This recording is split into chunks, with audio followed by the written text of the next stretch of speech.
On the count of three, here we go. They used to call me Easy D, Easy D, Easy D. And this is 5 easy questions. Okay, I'm going to stand up and give you a twirl. Maraming salamat sa inyo lahat. Pinoy pride. Yeah, yeah. Well, I have something to add to that. They used to call me Easy D, Easy D, Easy D. This is Danny Easy D Dorman, 5 easy questions. Today's guest, I'm going to do something I've never done in the 6 years I've done my thing, and that is go beyond 5 questions. And you'll find out why in a moment. I love him like a son.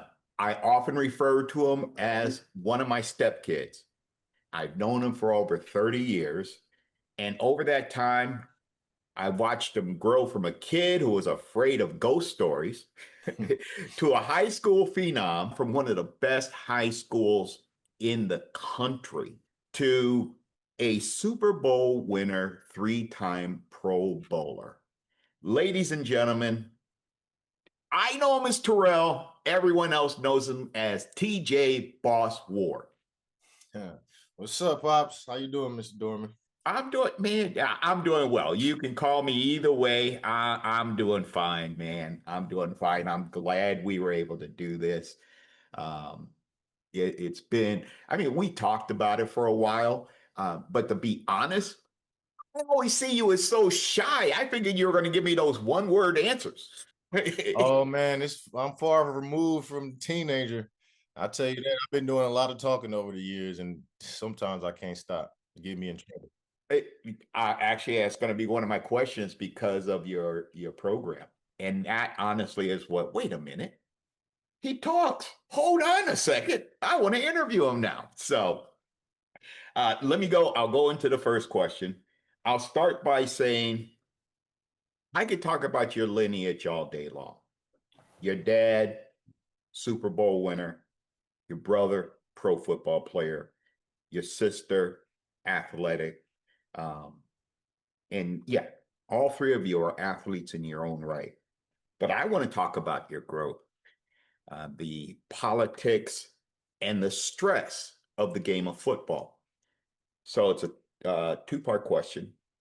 One, what do you remember about your time in Pop Warner? Oh man, I just remember just the innocence of football, like just starting off to play, learning the game, advancing every year with a different team. You as you age, you got to go up in the division. It was very family oriented. It was pockets of families that had multiple children on teams like we did. It was very tight knit, but vital, very important, man. I learned so much playing youth football, and learned a lot of people and still have those relationships today. So we played in Antioch. I thought I was going to play in San Francisco for the Seahawks when I first started, but we moved to Antioch, and then I ended up playing for AYF, which is Antioch Youth Football.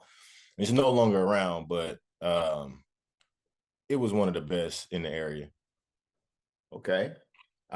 Second part of that question, your fondest memories, because I brought up De La Salle, in case those who didn't know. What are your fondest memories of being on that squad? My memories always come from my teammates. Just the times we spent together, the time we had, with the Migos, me, Maurice, Jackie, Willie, Cam, TK, rest in peace. Like all the moments was just us kicking it, really. Going to school, going to class, extra work, extra practice, hanging out. We all lived in different cities, so really getting to know each other's city. Like I would go to Richmond with TK, or we might be in Benicia, Vallejo with Jackie, be in Pittsburgh, Antioch with me and Cam. We would be in Walnut Creek with some other guys from the team. So we were really all over the Bay Area and well known because each one of us had our significant roles in our own city. But when we came, to Concord and De La Salle, it was like almost like the whole Bay Area. The whole Bay Area is always watching De La Salle, but it's a different feeling when you're playing. What was it like being introduced first by Jim Brown, and then when you moved to Denver, being introduced by John Elway? It was cool being introduced by Jim Brown. I'm not gonna lie, I don't care who introduced me that day. Like, I mean, looking back on it, it's definitely an honor, Jim Brown calling my name. And but in that moment, it was just more of like, oh, okay, that's cool. But I got drafted. Like, I don't care. Timbuktu could have called my name that day, and I probably would have had the same feeling, honestly. But as a piece of history, Jim Brown drafting me, it sounds and aesthetically is great. But Brock, shoot, Elway thing, that was more of I feel like it was more of a no, maybe not local, but it was cool. It was cool. I didn't really. It wasn't more of a nice. Nothing like draft day. You know, draft day is a whole nother animal. Now, introduced to the Broncos. I'm on a new team. Got a bigger paycheck. That's all great. Nothing is like the original call your name. Oh yeah, I was at your house that day, and it was amazing how many relatives that you had there. I mean, it was a special day. It really was. So, someone who watched Jim Brown to introduce you, to me, the only analogy is, Michael Jordan bringing you onto the Bulls, having Kobe introduce you for the Lakers. At least for me, for Danny Dorman. Yeah, no, I mean, I think that's for, and I would, that's a good viewpoint. Like just looking at it as a team, I kind of was looking at it as Jim Brown, the entire NFL, like representing the entire NFL, not even just the Browns. So, yeah, you definitely when you put it like that. So now that you saying that is like, damn, man, that it is right. That's crazy. So Question number 5. You have 184,000 plus members in your IG. You have your own podcast. So, two-part question. Can you help a brother out? Get some views, man. shit, I'm losing followers. I had like 200 at one point.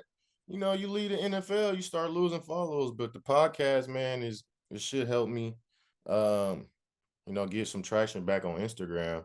But shit, it's a this Instagram, this podcast, and it's just you just got to stay consistent, man. You got to keep pumping out material and keep your stuff in the algorithm because if you take a break, then it's gonna go back. No, I agree with that. Now I say it half jokingly because I started this whole thing because Christopher, after my heart attack, Christopher came to me and said, "Pops, you got to get off the bed and stop watching Law and Order and do something." Mhm. And so I thought about what I used to do back in the day when I interviewed artists. So that's what got me into it. It's never been about the number of subscribers or Mhm. hit the link and, all this stuff. Yeah, no, you just gotta keep the marketing up.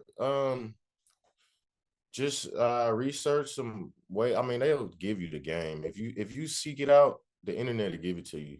Like right now, today, um, if anyone asked me why am I doing this right now, like I said, 6 years ago it's because of Chris. Right now it's because of Asa Nova.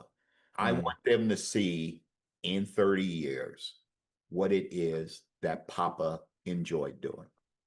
That's And good.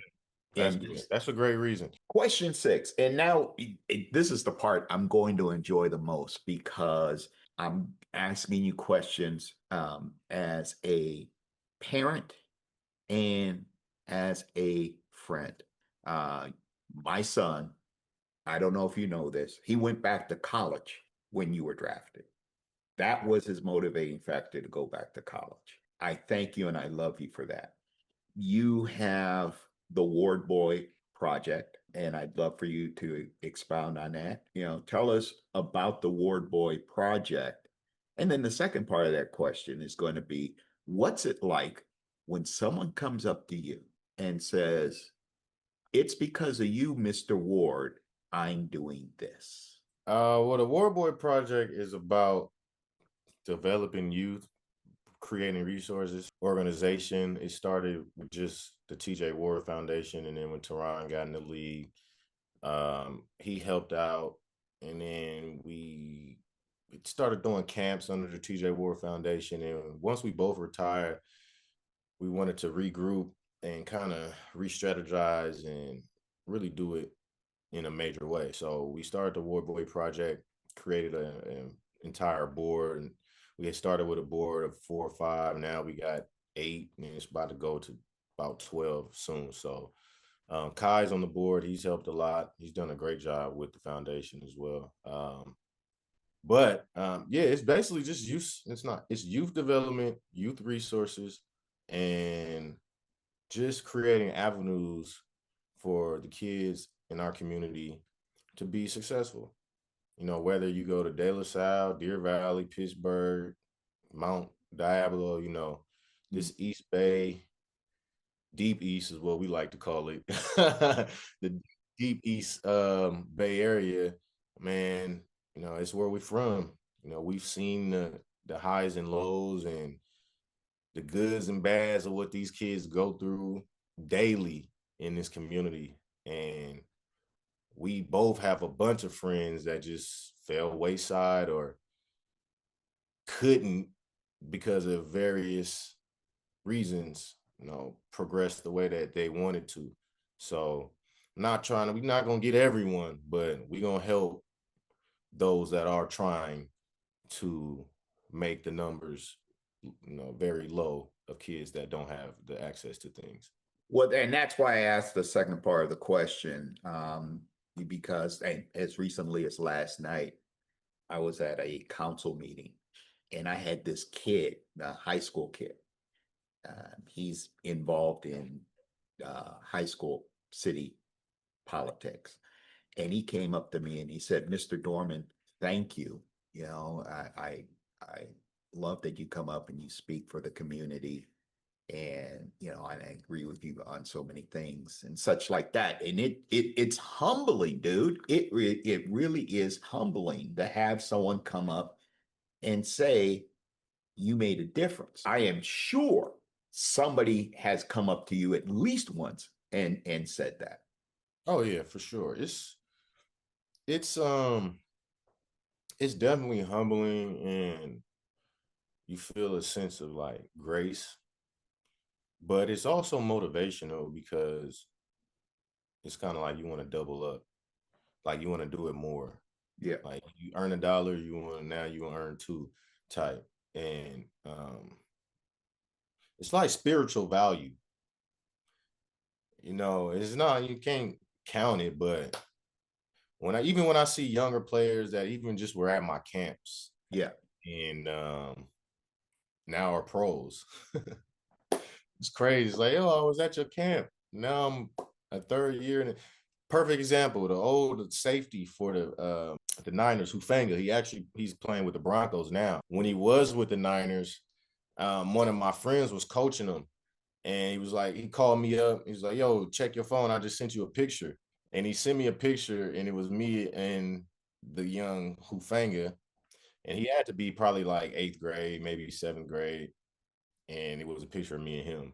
And at the time, he was a starting safety for the 49ers. So it not only makes me feel good, it makes me feel old. So yeah. But man, I love it. They used to call me Easy D.